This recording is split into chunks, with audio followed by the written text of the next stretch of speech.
the New World Order, Bishop Grady, letting you know what the fuck going on for this BFN report. So over in Afghanistan, they've been talking for a couple weeks over in Qatar, but Afghan officials and Taliban officials and the U.S. officials that actually met in Qatar, and they were talking, trying to reach a deal on what they was going to do with Afghanistan. U.S. troops are still there, and they didn't come to an agreement, as has been predicted already, because it always looked like they negotiated some shit. Then some shit blow up, and we end up sending more troops there, or we withdraw troops and bring them back. Nevertheless, they said they came with a draft plan that could get U.S. troops out of there, and also that would get the Taliban to stop, connections with terrorists and the Al Qaeda and all of that. But it just all sound like some political mumbo jumbo. I mean, I guess you never know. We'll see what pans out after this, man. Green War and graduation. The New World Order, Bishop Grady, laying out what the fuck going on for this BFN report. So there was a report in the proceedings of the National Academy of Sciences that actually says that Blacks and Latinos actually have to deal with 50% more pollution than they actually create. And at the same time, white people have to deal with 17% less pollution than they actually create. So what does that tell you? That tells you that in the USA, white people is actually creating pollution, and then black people have to deal with this shit. You know what I'm saying? That's fucking deep. Now, of course, it also says that we all contribute, of course, but like 17 compared to 50, it's a big fucking deal. You know what I'm saying? And that just goes to show you how deep racism is, because I bet a lot of you motherfuckers didn't even know that you was fucking. Green War and graduation. The New World Order, Bishop Grady, laying over the fuck going on for this BFN report. So, keep your head up on this one. Over in the Wall Street Journal, they actually reporting that a growing number of counties in the U.S. are actually becoming gun law sanctuary counties. Gun law sanctuary, Second Amendment sanctuaries, we'll call them. And this is because, you have states like in New Mexico, for example, where they just, Democrats have just passed a law basically requiring, background checks to get guns or whatever. A bunch of officers actually said they are not going to enforce that law. This is happening, apparently, places like Illinois, Washington State, and it's kind of with the rationale that if you states can have whole sanctuary cities and all of that for illegal immigration, then we can have sanctuary cities for the Second Amendment. And I keep it all the way above. It kind of got a point. You feel me? Like, so we'll see how this pans out. I mean, because it's mostly right-wing motherfuckers, but sometimes they on the right, maybe. Green War and graduation.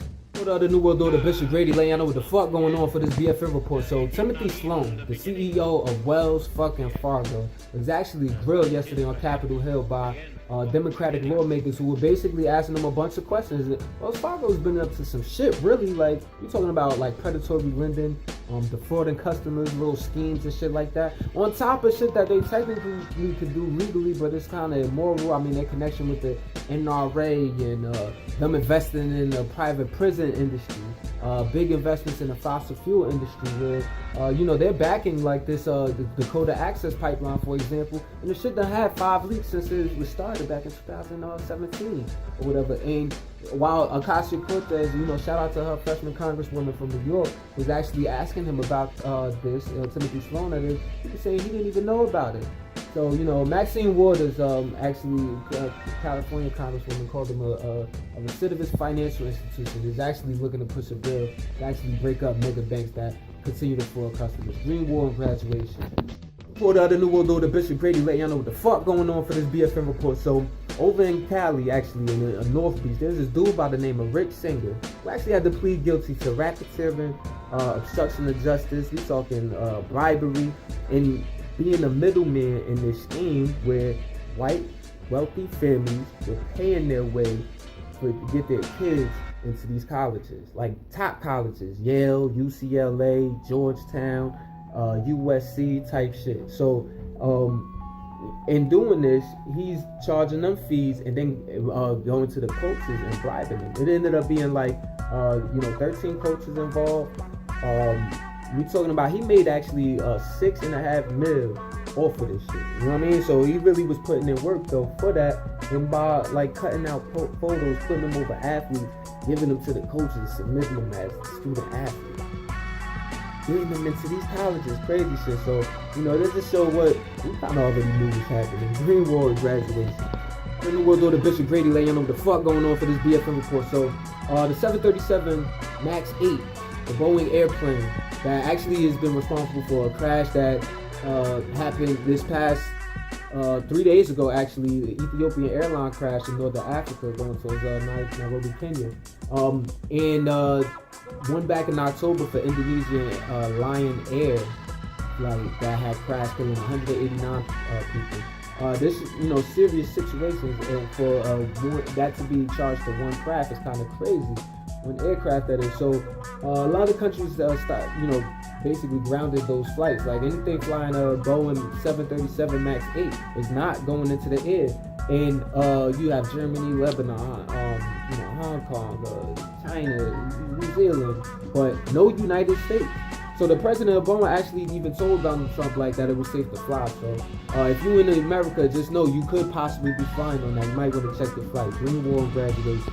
The New World Order, Bishop Grady letting you know what the fuck going on for this BFN report. So California Governor Gavin Newsom actually signed a moratorium today, basically against the death penalty. So what this means is it's temporarily banning the death penalty. There's over 700 people that are actually on the death row right now over in Cali, and he's doing it because of apparently it has to do with racial discrimination and wrongful convictions, and it's a high cost to the taxpayers. So it's something to think about across the country as far as a lot of people can still practice such a thing. If it benefits society, none. If it's cheaper to keep it type shit, you know what I'm saying? I don't know, think about it, man. Greenwald graduation. What other New World Order, Bishop Grady letting you know what the fuck going on for this BFN report. So Democratic lawmakers in the House of Representatives, they actually introduced today the Dream and Promise Act. So the plan of this act is actually to extend all of the benefits of the current Dream Act and the DACA recipients, deferred action for childhood arrival, and also for people with TPS, or temporary protection status. So it's building on that. So we'll see what happens. It's most likely going to pass in the House of Representatives, but we don't know about what happens in the Senate. So stay tuned. The Greenwald graduation. The New World Order, Bishop Grady letting you know what the fuck going on for this BFN report. So this Thursday is actually the anniversary or the death anniversary of Marielle Franco, who is actually a councilwoman and a human rights activist in Brazil. I actually shouted her out. I said rest in peace to her in World Broadcast number 11. Now, the crazy thing about her death, she actually got killed with her driver, Alexander Pedro Gomez, in a drive-by shooting. And it turns out that the drive-by shooters, because she was known for being, like I said, a human rights activist. So, she was protesting against police brutality, which is a huge problem down there. Like, the police down there killing hundreds, and injuring, all types of injuries and all that shit, right? I'm talking about, she protesting against that, and it turns out that her killers, were actually former police officers, Ronnie Lessa and Elcio Bero de or some shit like that. So, that just lets you know how lopsided is in Brazil. Greenwald graduation. The New World Order, Bishop Grady letting you know what the fuck going on for this BFN report. Over in Venezuela, the U.S. has actually decided to withdraw its diplomatic staff that's still over there in the embassy in Caracas, one of the top cities in Venezuela and all of that. And Venezuela being in South America now, this is all happening amidst the blackout actually taking place. And people that are against the government there, like Nicolas Maduro, who's the current president right now technically, and his regime is in power, whatever. There are a lot of people that are opposing his presidency because of the terrible economic state that Venezuela is in. And this blackout that just happened this past weekend and is still going on is only exacerbating the situation. The U.S. has been giving them sanctions and actually, trying to stifle their growth. And it's looking like the U.S. is really trying to choke us to death, essentially, and then come on and pounce and actually come with military intervention and take over. That's what critics are worried about. Hence why they're asking if Juan Guaido, the opposition leader, actually made the power grid happen. Greenwald graduate. For the New World Order, Bishop Grady letting you know what the fuck going on for this BFN report. So, Australian Cardinal George Pell was actually sentenced to 6 years in prison for sexually assaulting 2 boys that were in the choir in 1996. Man, that sounds fucking sad to even report on this this devilish shit. But I'm making a point here. Now, George Pell was actually one of the highest. He's the highest ranking member of the Catholic Church to ever be charged or whatever and found guilty. Now, he actually is served as the chief financial officer of the Vatican at one point. So he's a big deal in this shit, and it sends a strong message, even though it's only 6 years. Like, bury that motherfucker, right? Like, that's how real niggas would most likely feel about it. He's pretty much, with the current laws and how much power he got, 6 years sends actually a strong ass message, because you hear people getting months off of this shit. So, you know what I mean? But why isn't this the topic over R. Kelly or Michael Jackson, man? Green War and graduation. The new one go to Bishop Grady, letting you know what the fuck going on for this BFN report. So, over in Africa, the Democratic Republic of Congo, pardon me, the DRC, we gonna say or whatever, in Africa, they actually, the United Nations reported that over in the DRC in December, there was a 3-day period where 535 people were killed. I mean, tens of thousands of people were pushed out of the area due to essentially a territorial war that was going on between two separate factions. We're gonna call them gangs because obviously they had a lot of artillery. I mean, think about how much, a couple gunshots or whatever, you could clear a block, but think about displacing tens of thousands of people, killing hundreds. You know what I'm saying? This is this type of a war right here, and officials did not step in. So it's looked at as crimes against humanity. You can't see the police down there and let shit like that happen. That's crazy. So, it's very serious shit going on over there. Green War, graduation.